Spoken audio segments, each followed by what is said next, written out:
Hello, this is Love the Lord, 144,000. Today's video is about the mark of the beast. I honestly feel compelled to dispute a lot of what is commonly taught about end-time events. Some of the factors involved are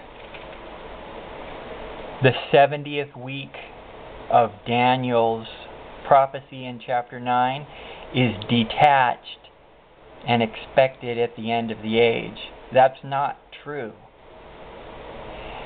Another point that's often taught is that God is going to go back to the Old Testament in the end times. That's not true. Another point that is taught with this teaching is that the Antichrist is presently unknown and only future. That's not true. Another point that goes with this false system of interpretation that is so popular is that the mark of the beast is a literal mark. That's not true. One more point in this error is that there is a distinction between Jews and Gentiles. That's not true. One more point that's not true is that the end times are not for believers. Well, I'm going to tell you the truth because of love. The 70th week of Daniel followed the 69th week. Those 490 years are fulfilled. 70 years were granted to the Jews to get things right between themselves and God. They were destroyed for rejecting Messiah. How could he do that unless the 70 weeks that they were given to get things right had all passed? They are from 457 BC to 34 AD. God is not going to go back to the Old Testament. The Antichrist is the Pope. He reigned for a long time in the Middle Ages. And there's going to be a brief reign at the end. Because of Protestantism's backsliding, the end time is for believers. It's for the purification of the bride before Jesus comes. And the New Testament is clear. There's no longer a distinction between Jews and Gentiles. When there was one, it was misunderstood and misappropriated. Gentiles were always included. If you're a believer, you are the Israel of God.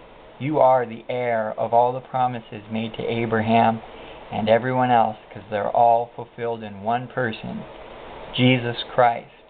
There's no second-rate citizens. If you're a believer in Jesus, you're in on everything God has for all His people.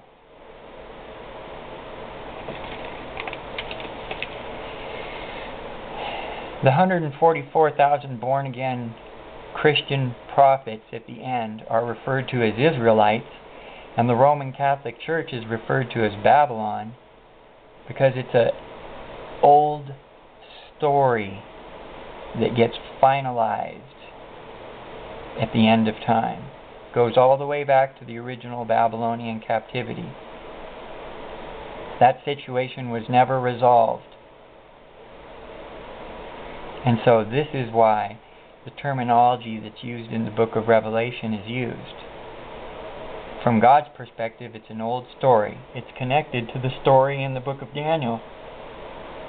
The true interpretation is both historical and future. There's no revived Roman Empire coming.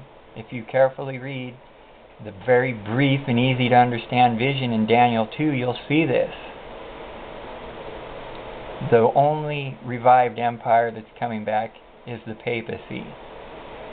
There's no new world order. That's a hoax too. The beast in Revelation is an old one returning. The beast that was, presently is not, but will come again. Not a new world order. So please, don't believe the error. There were purposefully sent in people to Protestantism to deceive. Their teachings are in the Bible colleges, and the churches have accepted it on the end time scenario. It was a purposed plan of deception to get the focus off Reformation and to get the understanding clouded. I don't want you to be deceived. I don't want you to be caught off guard when you find you're left behind after the Great Destruction. Anticipate the Great Destruction. Pray always to be accounted worthy to escape all these things. You're going to be on the earth. Pray to be protected and used by the Lord to help others find salvation. Like Israel was in Egypt during the plagues and was brought out afterward, but they were protected during it. Pray for protection. Jesus comes after the tribulation. The brief wrath phase of the 7 last plagues are definitely not for believers, and they'll definitely be protected. But it doesn't mean they won't experience hunger or adversity. But the Lord will cut that time short. That's why no one knows the day or hour of His return. I encourage you, please, look at my videos on Daniel and Revelation. Consider the simple progression of historical events.